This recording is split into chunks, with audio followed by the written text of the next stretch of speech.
À présent qu'on a énoncé le lien entre la fonction génératrice et la dérivabilité et que j'ai commencé la démonstration par un lemme, eh bien je vais m'attaquer à la démonstration de la proposition, qui consiste à voir que la fonction génératrice est dérivable en 1 si et seulement si l'espérance existe. Alors, je vais écrire que pour tout t dans 0,1, je vais écrire la limite du taux d'accroissement, donc je vais écrire le taux d'accroissement de la fonction gx. Gx de t moins gx de 1 sur t moins 1. Alors, je vais le mettre sous la forme gx de 1 moins gx de t sur 1 moins t, pour faire, je multiplie en haut et en bas par moins 1, ça ne change rien. Gx de 1 vaut la somme des p de x égale n fois 1, et gx de t vaut la somme de n égale 0 à plus infini de p de x égale n fois t puissance n. Je rassemble deux séries convergentes, je rentre le 1 moins t qui ne dépend pas de n, et j'obtiens que la somme de n égale 0 à plus infini de p de x égale n fois 1 moins t puissance n sur 1 moins t. Et je vais appliquer le lemme en posant gn, la fonction qui a t donne p de x égale n fois 1 moins t puissance n sur 1 moins t. Alors il faut justifier que gn est positif, ça c'est pas difficile, hein, tout est positif là-dedans. Qu'elle converge simplement sur 0,1, bah, c'est le cas, puisque je l'ai construit de telle sorte que mon taux d'accroissement s'écrivait comme la somme de la série des gn.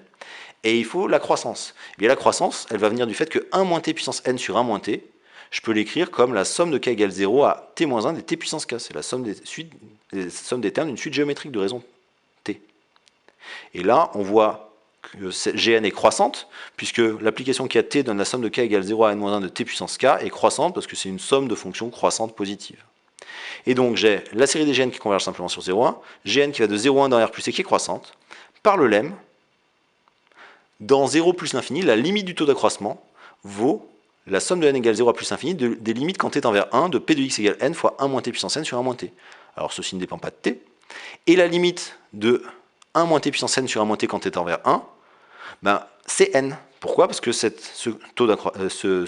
fraction, le 1 moins t puissance n sur 1 moins t, que j'ai déjà écrite comme la somme de k égale 0 à n moins 1 de t puissance k, ben, quand t tend vers 1 moins, chacun des termes ici tend vers 1, et j'ai n termes, donc ça tend vers n. Et donc la limite du taux d'accroissement, dans 0 plus l'infini fermé, vaut la somme de n égale 0 à plus l'infini de n, p de x égale n. Mais ça, c'est exactement la définition de l'espérance de x en tant que variable aléatoire à valeur dans R+. Donc l'espérance de x vaut cette somme-là, qui vaut la limite du taux d'accroissement. Et l'espérance est finie si et seulement si le taux d'accroissement a une limite finie, c'est-à-dire si et seulement si gx est dérivable en 1. Et dans ce cas-là, l'espérance vaut bien la limite du taux d'accroissement en 1, c'est-à-dire gx' de 1. Pour la dérivée seconde, les choses vont se passer un peu de la même façon.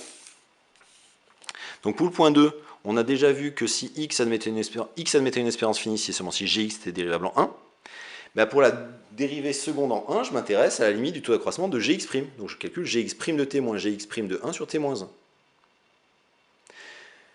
Je sais que gx est déjà une fonction développable en série entière sur moins 1 ouvert. Donc je peux dériver terme à terme une série entière sur l'intervalle ouvert de convergence. Donc pour tout t dans 0, 1, gx' de t, c'est la somme de n égale 1 à plus l'infini de n, p de x égale n, t puissance n-1. Et gx' de 1, ben on l'a vu précédemment, c'était la somme de n, p de x égale n, qui vaut l'espérance de x.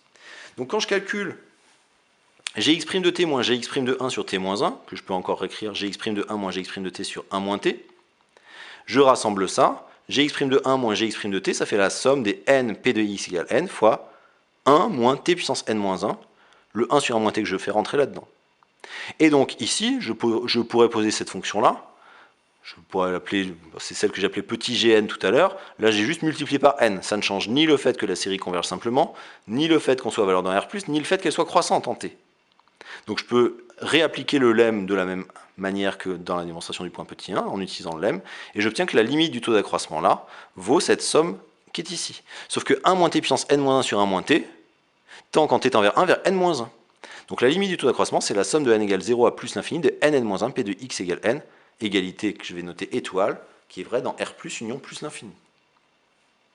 Et donc grâce à cette égalité-là, pour une variable aléatoire qui admettrait une espérance finie, donc telle que gx soit dérivable en 1, je vais pouvoir démontrer l'équivalence.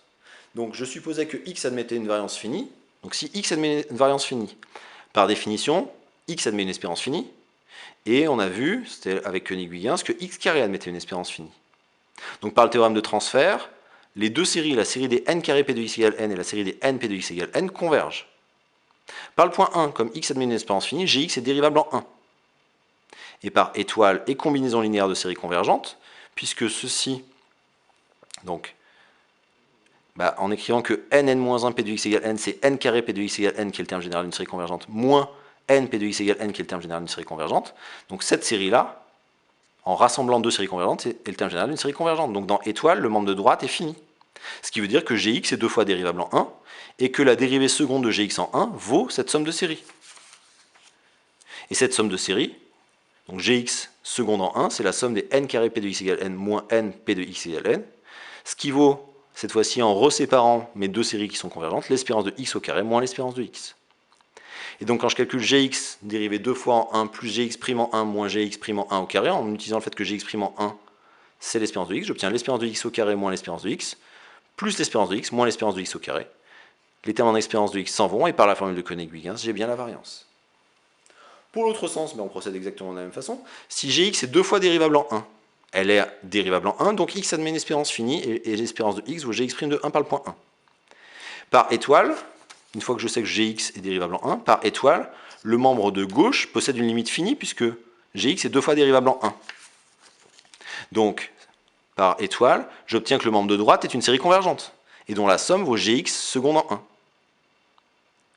Mais par combinaison linéaire de séries convergentes, comme n carré c'est n(n-1 plus n, donc n carré p de x égale n, c'est n(n-1 p de x égale n plus n p de x égale n, ceci est le terme général d'une série convergente puisqu'on l'a vu là, n p de x égale n est le terme général d'une série convergente puisque ça fait l'espérance, donc par combinaison linéaire de séries convergentes, la série des n carré p de x égale n est convergente.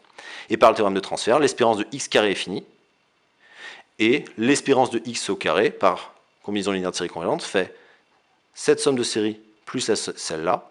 Celle-là valait gx dérivé deux fois en 1 plus gx prime en 1.